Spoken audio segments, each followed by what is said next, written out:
अपनी बेटी को ये 3 चीज़ें जरूर दें: अपने आत्मसम्मान को पहचानने की ताकत, अपने सपनों को पूरा करने की काबिलियत, और 3rd नंबर ये यकीन कि उसके माता पिता सही बात में हमेशा उसके साथ में हैं, लेकिन गलत कामों में कभी नहीं। नमस्कार, मैं हूं कमल श्रीमाली। देश विदेश में बैठे सभी मेरे देशवासियों का स्वागत आपके अपने चैनल में और चातुर्मास से संबंधित इस विशेष एपिसोड में।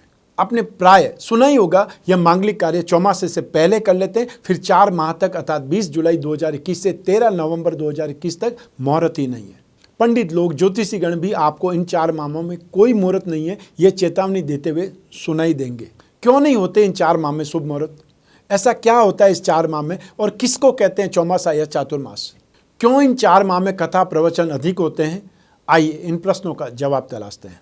पौराणिक आख्यानों के अनुसार भगवान विष्णु आषाढ़ शुक्ल एकादशी को क्षीर सागर में शयन करने चले जाते हैं और कार्तिक शुक्ला एकादशी तक अर्थात 4 मास तक शयन करते रहते हैं और इस समय काल में पृथ्वी का भार महादेव जी भोलेनाथ संभालते हैं। तो एक प्रकार से सत्ता का हस्तांतरण है ये। 2 माह बाद विष्णु भगवान करवट बदलते हैं, इसलिए भाद्रपद शुक्ला एकादशी परिवर्तनी अर्थात पद्मा एकादशी कहलाती है।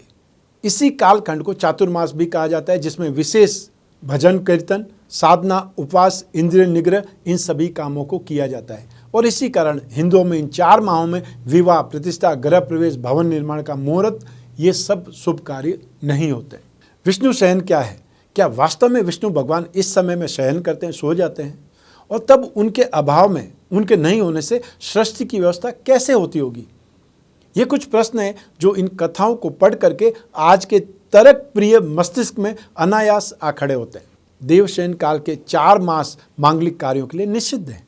ज्योतिष शास्त्र भी इस कालखंड में शुभ कार्यों के लिए आज्ञा प्रदान नहीं करता है। नवग्रहों, नक्षत्रों आदि का राजा सूर्य है और सूर्य का आधार है ध्रुव। ध्रुव के आश्रय शिशुमार है तथा शिशुमार के आश्रय भगवान विष्णु है। विष्णु पुराण के अनुसार और प्रैक्टिकली भी सूर्य 8 महीनों तक अपनी किरणों से रस स्वरूप जल को ग्रहण करके उसे आषाढ़ मास से 4 माह में पृथ्वी पर अमृतमय जल कणों के रूप में बरसा देता है।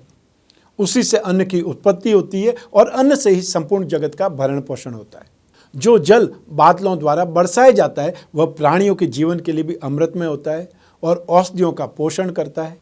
उस वृष्टि के जल से परम वृद्धि को प्राप्त होकर के समस्त औषधियाँ या पेड़ पौधे और फल पकने पर जो प्रजा है, समाज है, उनके लिए साधक होते हैं। समुद्र का जल जब पृथ्वी पर बरसता है तब नवग्रहों, नक्षत्रों और ब्रह्मांड की नियंता विष्णु की दृष्टि मंद पड़ जाती है और यही उनका शयनकाल होता है। इस समय काल को चातुर्मास ही कहते हैं, जिसमें ऋषि मुनि, साधक, गृहस्थ आदि एक स्थान पर 4 माह रहकर ही साधना करते हैं, उपासना करते हैं, पूजा करते हैं, ताकि अमृतमय प्रभाव अधिक से अधिक मिल सके और इसी कारण से मांगलिक कार्यों विशेषकर विवाह आदि पूर्ण रूप से इस समय काल में निषिद्ध होते हैं, मनाही होती है। सूर्य के आद्रा नक्षत्र में प्रवेश करने के साथ में ही इस देवशयन काल का प्रारंभ अर्थात शुभारंभ होता है और चित्रा नक्षत्र तक विशेष रूप से माना जाता है।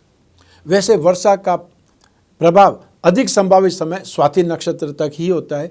इसी समय के बीच भगवान श्री राम ने लक्ष्मण और सीता के साथ में वन यात्रा प्रारंभ की थी। सूर्य की दक्षिणायन प्रवृत्ति भी इसी कालखंड में आती है और कई मांगलिक कार्य उत्तरायण में ही श्रेष्ठ माने जाते हैं। दक्षिणायन में तो देह त्याग भी अच्छा नहीं माना जाता और इसीलिए भीष्म पितामह ने उत्तरायण की प्रतीक्षा की थी काफी समय तक। जहाँ तक भगवान विष्णु का प्रसंग है, यह भी वैज्ञानिक और प्रत्यक्ष है। यत पिंडे तत् ब्रह्मांडे, इस सिद्धांत के अनुसार विष्णु भगवान हमारे और जीव मात्र के शरीर में अनेक प्रकार से विद्यमान रहते हैं। शरीर में स्थित गुणों में सत्व गुण भगवान विष्णु का प्रतिनिधि है। शरीर में स्थित सप्त धातुओं में पित्त को विष्णु का प्रतिनिधि माना गया है। देवशयन काल में ही चौमासा रहता है और प्राकृतिक वायुमंडल के बदल जाने के कारण संभवतया जो पित्त की गति है वो मंद पड़ जाती है और इसी को हम यूँ भी कह सकते हैं कि जन जन की शरीर समझते में विद्यमान विष्णु भगवान सो जाते हैं। देवशयन के 4 माह में विष्णु स्वरूप सत्वगुण की मंदता होती है, अर्थात वो जो ताकत होती है वो कमजोर हो जाती है और साथ ही रजोगुण और तमोगुण की वृद्धि होने से इस ऋतु में प्राणियों को भोग विलास की प्रवृत्ति, निंद्रा, आलस्य अधिक मात्रा में उत्पन्न होने लगते हैं। हरि के शरीरस्थ उपयुक्त प्रतिनिधियों के सो जाने के कारण अर्थात मंद पड़ जाने के कारण अनेक प्रकार से शारीरिक और मानसिक बाधाएं मानव समाज के सामने उपस्थित हो जाती है, जिसके निराकरण के लिए, जिसके समाधान के लिए आयुर्वेद शास्त्र में इस ऋतु के लिए विशेष प्रकार के आहार और विहार की व्यवस्था की गई है। सतगुण की मंदता से उत्पन्न होने वाली दुष्प्रवृत्तियों की रोकथाम के लिए ही चातुर्मास में विभिन्न प्रकार के व्रत, अनुष्ठान और कथा प्रवचन, यज्ञ आदि का आयोजन होता है, जिससे सत्व विरहित मन भी उत्पत्तिगामी न बन सके। इस दृष्टि से हरिशयनी एकादशी हमारे लिए एक चेतावनी बनकर के आती है, जो संदेश देती है हमें तुरंत अपनी ऋतुचर्या और दिनचर्या में उचित परिवर्तन कर लेना चाहिए, अन्यथा हमारा शरीर और मन स्वस्थ नहीं रह पाएगा। मुहूर्त शास्त्र के अनुसार यह 4 माह पृथ्वी का रजस्वला काल माना जाता है। रजोदर्शन के समय पुरुष का सानिध्य निंदित माना गया है और विष्णु इसलिए क्षीर सागर में चले जाते हैं और शयन करते हैं। शिलान्यास, व्यवसाय, उद्योग आदि के प्रारंभ में इस काल को निषिद्ध नहीं माना जाता है। विशेष रूप से विवाह इस समय नहीं होते हैं, यहाँ तक कि पंचांगों में इन 4 माह में विवाह के और गृह प्रवेश आदि के मुहूर्त भी नहीं देखे जा सकते। जैन संप्रदाय में चातुर्मास का विशेष महत्व है। अहिंसा परमो धर्म, इस उच्च आदर्शों पर चलते हुए जैन धर्म के आचार्य, उपाध्याय और साधु साध्वियाँ सभी प्राणियों की जीवन रक्षा का संदेश देते हुए बरसात के 4 महीनों में एक ही स्थान पर रह करके धर्मोपदेश देते हैं। इसे ही चातुर्मास कहा जाता है। चातुर्मास में आवागमन वर्जित है, क्योंकि इस अवधि में बरसात के कारण असंख्य जीव जंतु, कीड़े मकोड़े पैदा हो जाते हैं। ऐसी स्थिति में कहीं ऐसा ना हो जाए कि नन्हे से नन्हे कीड़ों पर या वो कीड़े मकोड़े पैरों के नीचे अचानक आ जाए और हिंसा हो जाए। अतः प्राणियों की प्राण रक्षा के उद्देश्य से चातुर्मास की स्थापना हमारी संस्कृति का, धर्म का श्रेष्ठतम आदर्श है, उदाहरण है।